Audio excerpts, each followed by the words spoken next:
So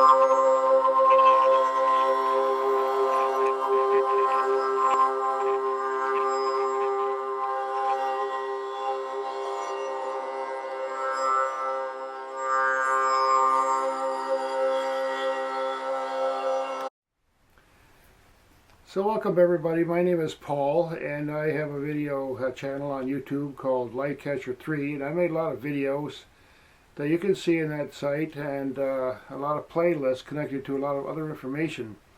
And I have been out there for quite a while now presenting some information about a lot of controversial subjects. And what we run into nowadays, all of us know, we have an oversupply of information. We have a lot of information, but we don't have knowingness. How do we really know something? That's really, really an important subject, so I'm going to dwell on it a little bit here. The first thing that a lot of the great teachers that have come on this planet at different times, it's just really common sense. We have to know ourselves. If we don't know who we are, what is it that's perceiving, then we're really going to have, it's going to be a confusing life. And we need to know a lot of things for guidance, just so we can manage our life. But beyond that, there's a lot of other information that people get curious about. We want to know the cosmos and all that. But again, back to what we need to know most is who we are. And I'm not going to try to, persuade anybody here. There's a lot of different information about that. But at the root cause of it, the root element here is who is perceiving. What is this organ? Because if we don't really know what we are as consciousness, then we're never going to have any way to put all the other stuff into perspective. And this is a very old problem. It's not a new thing. And these days, again, with so much complicated information available, we need to get down to the simple thing. And the simple fact is that most of what exists, we as human beings are unable to perceive generally. Just face it. There's animals that hear better, smell better, run faster. There's so many different ways of perceiving this reality or this existence. And our human senses, I don't care how long you educate yourself, just face it. We're totally limited by our senses. So that leads us to ask some serious questions then. If there's most of existence, most of what actually exists, we don't even see, how are we going to know stuff? And wow. And the thing is that actually a simple reality is that our awareness as human beings is not really limited to this body. Because we can close our eyes and we're conscious but we're not seeing. We can close our ears, we're conscious but we're not hearing. If we close all our senses, we're conscious but we're not perceiving that. We're perceiving darkness or quiet or something else, but we're still perceiving. So our human consciousness is not this body. It's a very, very strange, simple thing to try to present to people, but once you know that for sure, from your own experience, everything else changes in life, because our being isn't confined. Our awareness, there's a non-local awareness in us, so that we have the capacity in our awareness, in our consciousness, to perceive a lot more than we generally perceive. And thereby is a tool for us to try to understand all the crazy information that we get. And there's a number of different kinds of knowledges. For example, it starts with, again, I know I'm conscious. How do I know that? How do I prove that? How do I measure that? Even the scientists, well, they know their consciousness. That's the most fundamental thing about their life they know is real, but they don't know how to measure it. You can't measure it by a degree, by a university studies. How do you compare consciousness between one person and another? So ultimately, the responsibility for knowing something, whether it's so-called true or not, comes down to us. And again, the mystics say, the sages say, the reality is that we are complete beings. We already have the consciousness that's capable of perceiving extraordinary things about our own existence.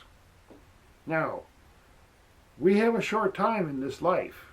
No guarantees. I mean, if you start studying when you're 2 years old and you talk by the time, you've got a university degree by the time you're 10 and so on, I mean, you got a lot of studying to do to learn and try to understand what's going on. So we have to get the benefit of people who have taught us things from the past, or teachers, instructors that have studied a certain subject, and they can explain to us, okay, here's something. Now, ancient teachers, there's mystics, there's scriptures, there's all kinds of stories, and there's living teachers that say, okay, here's a practical techniques to know something. And that's another way of not knowing. When we have a practical example, for example, a child can learn what a car is. He knows that's a car. It moves, it does this, it has this and that feature. But until you actually drive the car yourself, you're missing a tremendous dimension of knowing what a car is. The same way with his body. We're missing a lot not knowing what we're capable of just as you sit. I mean, anybody listening to this, you go stand in front of a mirror and you go, wow, that is an incredible creation, supported 24/7 by energies and even in bacterias and all kinds of amazing things that are going on 24/7, so we can sit here and discuss about knowing and all that. Every human being, anybody, is just amazing. Amazing technology. So again, back to what we have to know that about ourselves. We have capacity. And then there are techniques that we can learn to augment our perception and increase our ability to understand, so that the knowledge that we get is personal understanding.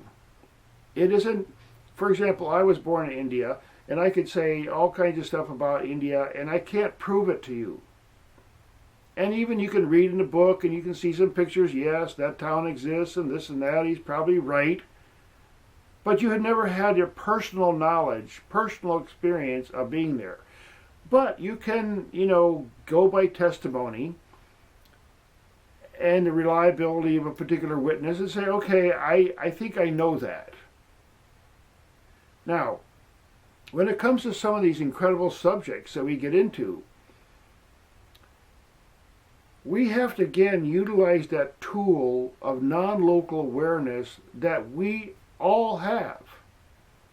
Instead of sitting in front of a tube or a screen and just, arguing with someone else because they are expressing a particular understanding of something or opinion about something, we have an opportunity to learn for ourselves, confirm for ourselves, and that requires being open. One thing about all the sages say, look, if you want to learn something, start by being humble. Just listen.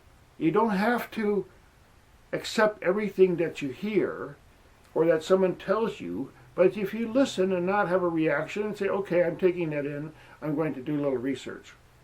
Because the reality of existence, again, most of what exists we don't even perceive. I mean, it's just a scientific fact. There's bugs crawling around in the room. I mean, there's just things we just don't, we don't even want to know. I mean, frankly, we don't want to know that there's little mites in our bed with us or stuff like that. We don't want to know. We don't really want to know what everybody's thinking. And I'm going to explore this a little further in a few other videos, because there are ways to help to personally grasp and understand the reality of something. And again, the reaction, one of the most difficult problems that human beings have is we react to whatever we perceive. Everything's a reaction, back and forth, back and forth. If something real, genuine, actual, something that exists but we don't normally perceive it, and then someday you perceive it, and then it makes your hair stand on end, or it makes you freak out and your knees tremble, and you go, whoa, I don't want to see that again. There might be advantages in not perceiving certain things that will freak us out. And yet, for people who train their mind, say, not react to perceive, just perceive, perceive. There are ways of perceiving which are more like a river flowing. They're not analysis. They're not just like a child, a very young child may be able to perceive, just like you get stuff. A lot of prodigies start in very young age because they just get stuff, and their brain just starts to wire, okay, I already got it.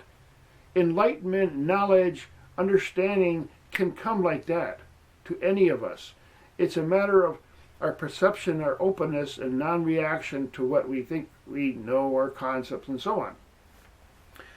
And, I made a little list of things here, and I tried to be really practical. I've got some controversial opinions, but based on things that I've researched over the years and come to a certain understanding that, hey, wow, there's a lot of stuff. And I'm a curious person, like many of us watching this video right now. We want to know stuff.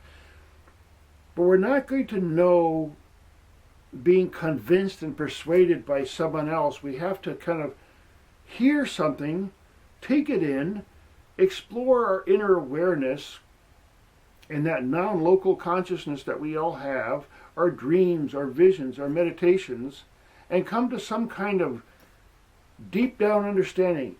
Yes, I know. I know, for one thing, that this life can be used to expand our consciousness. That's the purpose. There's really no other purpose of an airplane. It's designed to fly. That's just what it's designed to do. And this body, this vehicle that we have, is designed for full functioning, incredible integration with the cosmos, with existence. But people say, I want to have a superpower, I want to look and see everything. No, we don't want to do it. You might say that the Creator gives this, whatever forces or combination of forces have given us this particular perceptual machine. We're not fully utilizing it just the way it is. Clogged senses, unalert behavior, lack of concentration. But it's like we have a Mercedes-Benz, we have a Ferrari, and we think it's like a little push cart or something. It's not. Every human being, again, back to who are we? We are beings who have extraordinary possibilities. And I'm encouraging people to listen and explore and use their own judgment. And I'll have to make this video a little short because that's the YouTube limit, but I'm going to continue this in another series about knowing and understanding in this modern world. Thanks again for listening.